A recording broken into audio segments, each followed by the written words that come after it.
total complete food. Bakit, partner Jess? Recognized by science as the most nutritious among all green food. Bakit naman, partner Jess? Paano mo nasabi? Kasi marami tayong matatagpuan dyan. Na ano? Ayan po.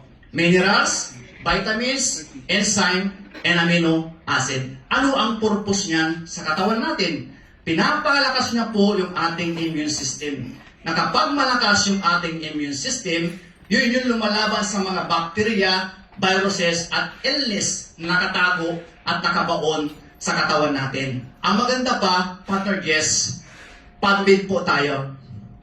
World largest medical library sa buong mundo.